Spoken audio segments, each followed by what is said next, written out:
Dear brother priests, dear sisters and brothers in Christ, the Holy Father has declared an extraordinary holy year of mercy.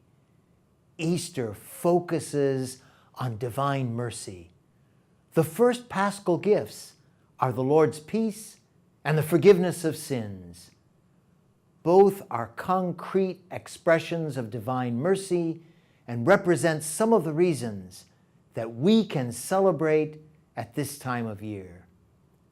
After some weeks of a church-wide retreat, during which, marked with ashes, we sacrificed, fasted, engaged in more intense charitable acts, and made a more earnest effort at prayer, we have indicated our desire to die to sin and to rise with Christ. More importantly, He has told us that we can participate in His victory. Do not be afraid. Have confidence, because I am with you. Pope Francis frequently stresses two concepts for us who believe: mission and accompaniment. We meet Christ in the waters of baptism, and we continue to grow in our understanding of that gift.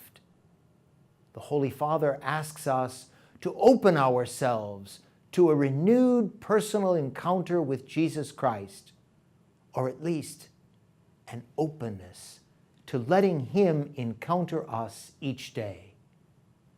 Strengthened by that encounter, we bring the risen Lord to others, because in virtue of our baptism, all the members of the people of God have become missionary disciples.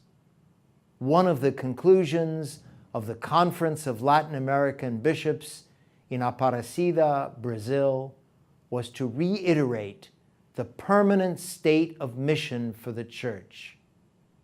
There is a kind of preaching which falls to each of us as a daily responsibility. It has to do with bringing the gospel to the people we meet, whether they be our neighbors or complete strangers.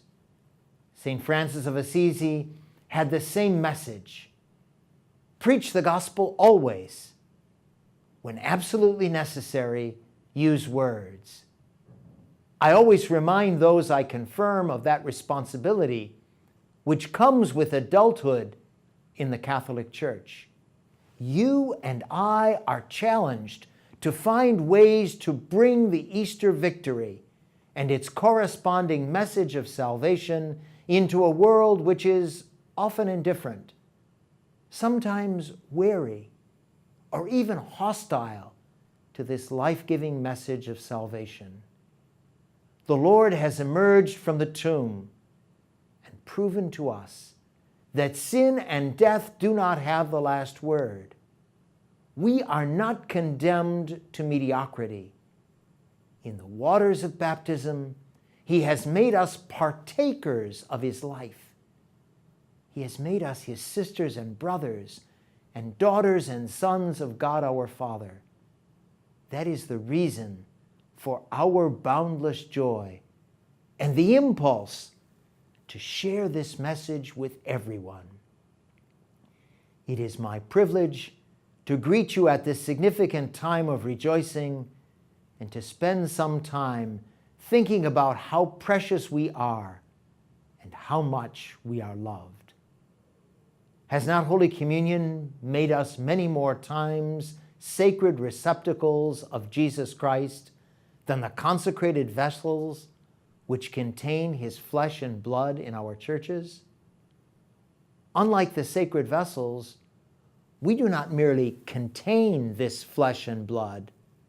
Rather, we become whom we receive. That is a marvelous realization. It manifests our potential. Dear sisters and brothers, let us be troubadours of joy and heralds of hope in our world of the military and the medical centers administered by the Department of Veterans Affairs, where there are so many concerns provoked by budget tightening, by downsizing, by the despondency that can lead to suicide, and by the lingering hardship of war and separation from loved ones. We draw our joy and hope not from external factors, but from the very faith in Jesus Christ, the Redeemer of humanity. God willing, I will return to my custom of celebrating Holy Thursday and Good Friday at West Point, and then welcome the Paschal Lamb at Annapolis. Immediately following, during the octave of Easter, I will travel to the Middle East and gather in prayer with the deployed in Bahrain, Kuwait, and aboard a carrier. The Easter joy will continue as I administer the Easter sacraments to those who have been prepared by chaplains and Catholic communities. Accompany me with your prayers. Be renewed in your missionary commitment. He is risen. Along with my auxiliary bishops, the priests, and the staff of the Archdiocese for the military services, I wish you a blessed and happy Easter. May the risen Lord fill you with hope and a joy that never ends.